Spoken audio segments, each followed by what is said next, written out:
வியூவர்ஸ்க்கு வணக்கம். வாரம் நம்ம பிரெக்னன்சியில் வர வேரியஸ் ப்ராப்ளம்ஸ் வேரியஸ் இஷ்யூஸ் பற்றி நம்ம டிஸ்கஸ் பண்ணிகிட்ருக்கோம். இப்போ ப்ரெக்னன்சி நம்ம மந்த்லி செக்அப் இல்லை ரெகுலர் விசிட்ஸ் பண்ணும்போது பொதுவாக நிறைய பேஷண்ட்ஸ் கேட்குற கேள்வி வந்து என்ன சாப்பிடலாம் என்ன சாப்பிடக்கூடாது, ப்ரெக்னன்சியில் என்ன டயட் எடுத்துக்கணுன்றது தான் நிறைய பேரோட மைண்டில் நிறைய டவுட்ஸ் இருக்கும். இப்போது ப்ரெக்னன்சின்னு பொறுத்த வரைக்கும் ஒரு மேஜிக் ஃபார்முலா இல்லை மேஜிக் டயட் ஃபார் ப்ரெக்னன்சி அப்படின்னு எதுவும் கிடையாது. ஸோ ப்ரெக்னென்சி டைமில் கூட இந்த பேசிக் பிரின்சிபல்ஸ், அதாவது healthy eating and good nutritious டயட்டோட பேசிக் பிரின்சிபல்ஸ் வந்து அதே தான். நிறையா ஃப்ரூட்ஸ், நிறைய வெஜிடபிள்ஸ் எடுத்துக்கணும், சீரியல்ஸ் அடிக்குவேட்டாக எடுத்துக்கணும், அண்ட் ப்ரோட்டீன்ஸ் அடிக்குவேட்டாக எடுத்துக்கணும், ஜங்க் ஃபுட் வந்து கண்டிப்பாக அவாய்ட் பண்ணணும். இப்போது ப்ரெக்னெண்ட்டாக இருக்கும்போது ஒரு லேடி ஒரு மதர் வந்து என்ன டயட் எடுத்துக்கிறாங்களோ அந்த டயட் தான் வந்து பேபியோட நரிஷ்மெண்ட்டுக்கு ரொம்ப முக்கியமான ஃபேக்டராக இருக்கும். ஸோ டியூரிங் ப்ரெக்னென்சி பேபிக்கு தேவையான நியூட்ரியன்ஸ் எல்லாம் கரெக்டாக எடுத்தால் தான் பேபியோட க்ரோத் அண்ட் டெவலப்மெண்ட் வந்து ஹெல்த்தியாக இருக்கிறதுக்கு பாசிபிலிட்டி நிறையா இருக்கும்.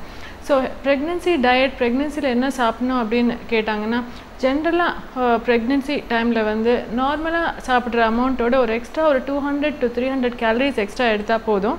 நார்மல் டயட்டோடு இன்க்ரீஸ் பண்ணி சில ப்ரோட்டீன்ஸ் அண்ட் சில விட்டமின்ஸ் வந்து யூஸ்வலாக நார்மல் டயட்டில் அவைலபிளாக இருக்காது. இந்த மாதிரி ஐட்டம்ஸ்லாம் நம்ம கொஞ்சம் எக்ஸ்ட்ராவாக எடுத்துக்க வேண்டியிருக்கும். ஸோ இதெல்லாம் என்ன அப்படின்னு கேட்டிங்கன்னா, ஃபோலிக் ஆசிட் லெவல்ஸ் வந்து அந்த அளவுக்கு டயட்டில் இருக்காது, அயன் லெவல்ஸ் வந்து டயட்டில் அவைலபிளாக இருக்காது, கால்சியம், ப்ரோட்டீன்ஸ் இதெல்லாம் கண்டிப்பாக எக்ஸ்ட்ராவாக எடுக்க வேண்டியிருக்கும். இப்போ ஃபோலிக் ஆசிட்ன்றது ஒரு விட்டமின் பியில் ஒரு விட்டமின். ஸோ இந்த விட்டமின் வந்து ப்ரெக்னன்சியில் ரொம்ப முக்கியமாக அவசியப்படும். ஏன்னா இந்த ஃபோலிக் ஆசிட் டெஃபிஷியன்சி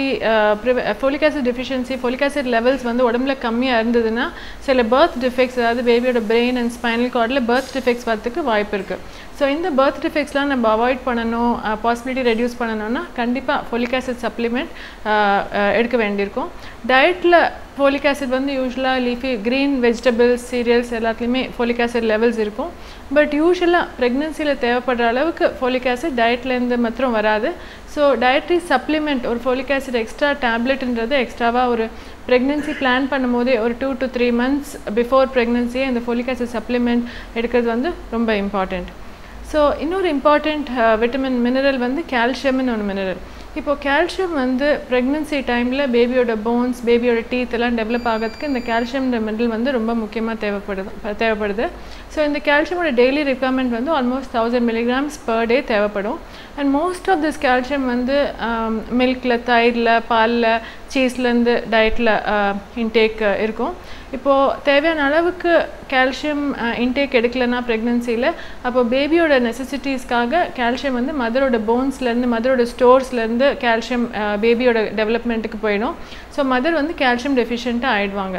ஸோ இந்த சுச்சுவேஷன் அவாய்ட் பண்ணுறதுக்கு daily at least 1000 milligrams of calcium டெஃபினட்டாக இன்டேக் இருக்கணும். டயட்டில் அந்த அளவுக்கு இல்லைன்னா கால்சியம் சப்ளிமெண்ட் கண்டிப்பாக எடுக்க வேண்டியிருக்கும்.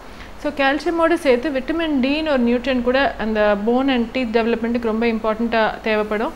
ஸோ இந்த விட்டமின் டி லெவல்ஸும் அடிக்குவேட்டாக இல்லைன்னா டயட்ரி சப்ளிமெண்ட் எடுக்க வேண்டியிருக்கும். கால்சியம் தவிர்த்து இன்னொரு மினரல், அதாவது அயன் என்ற மினரல் கூட ப்ரெக்னன்சியில் ஆல்மோஸ்ட் டபுள் மடங்காக, தட் இஸ் நான் ப்ரெக்னென்ட் விமனை கம்பேர் பண்ணால் டியூரிங் ப்ரெக்னன்சி அயன் ரெக்குவயர்மெண்ட்ஸ் வந்து ஆல்மோஸ்ட் டபுள் மடங்காக தேவைப்படுது. Almost 27 milligrams of iron daily requirement of iron during pregnancy தேவைப்படும். ஸோ இந்த அளவுக்கு அயன் வந்து டெஃபினட்டாக டயட்டில் அவைலபிளாக இருக்காது.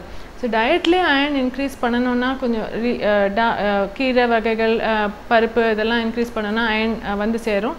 பட் அகெயின் அயன் வந்து டயட்டில் அந்த அளவுக்கு அவைலபிளாக இருக்காது. ஸோ எக்ஸ்ட்ராவாக அயன் சப்ளிமெண்ட் கண்டிப்பாக எடுக்க வேண்டியிருக்கும். இப்போ அயன் லெவல்ஸ் உடம்புல குறைவாச்சுன்னா ரத்த லெவல்ஸ், அதாவது ஹீமோக்ளோபின் லெவல்ஸ் குறைஞ்சு அனீமியான்ற கண்டிஷன் ஒன்று டெவலப் ஆகும். ஸோ அனீமியா ப்ரிவெண்ட் பண்ணுறதுக்கு டெஃபினட்டாக அயன் அடிக்குவேட்டாக ப்ரெக்னன்சியில் எடுக்க வேண்டியிருக்கும், along with folic acid and B12. இப்போது இந்த விட்டமின்ஸ் அண்ட் மினரல்ஸ் தவிர ஜென்ரலாக பொதுவாக வந்து ப்ரெக்னன்சியில் எந்த அளவுக்கு சாப்பிடணும், எவ்வளோ சாப்பிடணுன்றது ஒரு காமன் கொஸ்டின் எல்லோரும் கேட்குறது. இப்போது யூஸ்வலாக சாப்பிட்ற டயட்டோட எக்ஸ்ட்ராவாக ஒரு 200 to 300 calories per day extra எடுத்தால் போதும். இந்த எக்ஸ்ட்ரா ஃபுட், அந்த குவான்டிட்டி ஆஃப் ஃபுட் இம்பார்ட்டன்ட் கிடையாது, குவாலிட்டி ஆஃப் ஃபுட் தான் ரொம்ப இம்பார்ட்டண்ட். அதாவது நம்ம எக்ஸ்ட்ரா கேலரிஸ் எடுக்கிறது வந்து ஹெல்த்தி ஃபுட்டாக எடுத்துக்கணும். அதாவது ஃப்ரூட்ஸ், வெஜிடபிள்ஸ், மில்க் இல்லை ட்ரை ஃப்ரூட்ஸ் இந்த மாதிரி ஃபுட்ஸாக இன்க்ரீஸ் பண்ணணும். ஸோ பொதுவாக ஒரு டெய்லி டயட் அப்படின்னு பார்த்தோன்னா at least half of the daily diet வந்து ஃப்ரூட்ஸ் அண்ட் வெஜிடபிள்ஸ்லேருந்து வரணும். ஒரு கால்வாசி வந்து அந்த ரைஸோ இல்லை வீட் ப்ராடக்ட்ஸாக வரணும், கால்வாசி வந்து மில்க் அண்ட் ப்ரோட்டீன்ஸ்லேருந்து வரணும். ஸோ இந்த ப்ராட் கைட்லைன் யூஸ் பண்ணி டெய்லி நியூட்ரிஷன் நம்ம வேரி பண்ணலாம். இப்போது ஹெல்த்தி நியூட்ரிஷன் தவிர்த்து எல்லா விட்டமின்ஸ் மினரல்ஸும் டயட்லேருந்தே சம்டைம்ஸ் வராது. ஸோ ப்ரீ நேட்டல் விட்டமின் சப்ளிமெண்ட்டுன்னு த்ரூ அவுட் ப்ரெக்னென்சி எடுக்க வேண்டியிருக்கும். சில ப்ரெக்னென்சி நியூட்ரியன்ஸ் எல்லாம் ப்ரெக்னென்சியில் தேவையான நியூட்ரியன்ஸ்லாம் டயட்டில் இல்லாதது வந்து ஃபார் எக்ஸாம்பிள் ஃபோலிக் ஆசிட் அயன்லாம் டயட்டில் இருக்கிறது பத்தாதது வந்து நம்ம விட்டமின் சப்ளிமெண்ட்டாக கம்பல்சரியாக த்ரூ அவுட் ப்ரெக்னென்சி எடுத்தால் இந்த விட்டமின்ஸ் அண்ட் மினரல்ஸ் எல்லாம் டெஃபிஷியண்ட்டாக இல்லாமல் நம்ம அவாய்ட் பண்ணலாம். இப்போது ப்ரெக்னென்சி டைமில் எடுக்கக்கூடாதுன்னு எதாவது ஃபுட்ஸ் இருக்கா அப்படின்றது, என்ன சாப்பிடக்கூடாது எது எடுத்துக்கூடாதுன்றது ஒரு காமன் கொஸ்டின். இப்போது யூஸ்வலாக எல்லா ஃப்ரூட்ஸ் அண்ட் எல்லா வெஜிடபிள்ஸாக யூஸ்வலாக சேஃபாக இருக்கும். Well cooked properly washed food வந்து கண்டிப்பாக எடுத்துக்கலாம்.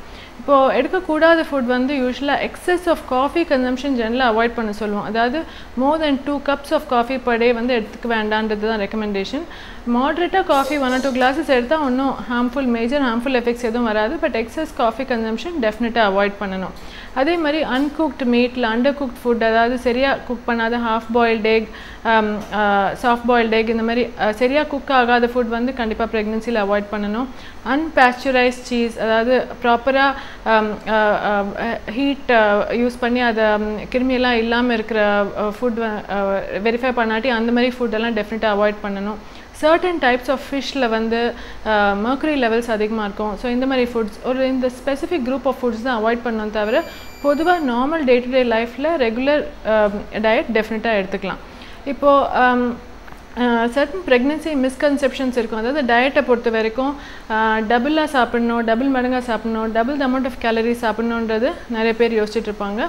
கண்டிப்பாக டபுள் மடங்காக சாப்பிட்ணுன்னு அவசியமே கிடையாது. ஸோ ப்ரெக்னென்சிலே ஜென்ரல் டயட்டோட எக்ஸ்ட்ரா ஒரு 300 கேலரிஸ் எடுத்தால் போதும். So maximum weight gain for the baby வந்து லாஸ்ட் 2 to 3 weeks ஆஃப் ப்ரெக்னென்சியில் தான் வெயிட் கெயின் இருக்கும். ஸோ இந்த ஃபுட்டே வந்து நம்ம எக்ஸ்ட்ராவாக எடுத்துக்கிற ஃபுட் ஸ்மால் ஃப்ரீக்வெண்ட் மீல்ஸ், அதாவது ஸ்மால் இன்டர்வெல்ஸில் ஒரு 2 to 3 hours ஒன்ஸ் ஒரு 6 to 8 times a day சாப்பிட்டா ஈஸியாக டைஜஸ்ட் ஆகும். எஸ்பெஷலி மார்னிங் சிக்னஸ் இல்லை வாமிட்டிங் இருக்கிறவங்களுக்கு வந்து இது ரொம்ப இம்பார்ட்டன்ட் ஃபேக்டர். ஏன்னா மார்னிங் சிக்னஸ் வாமிட்டிங் இருக்கிறவங்க பொதுவாக என்ன யோசிப்பாங்கன்னா சாப்பிடாமல் இருந்தால் வாமிட்டிங் வராமல் இருக்கும் அப்படின்னு. பட் என்னென்னா இப்போது சாப்பிடாமல் இருந்தால் யூஸ்வலாக அசிடிட்டி ஜாஸ்தியாகி வாமிட்டிங் அதிகமாக தான் இருக்கும்.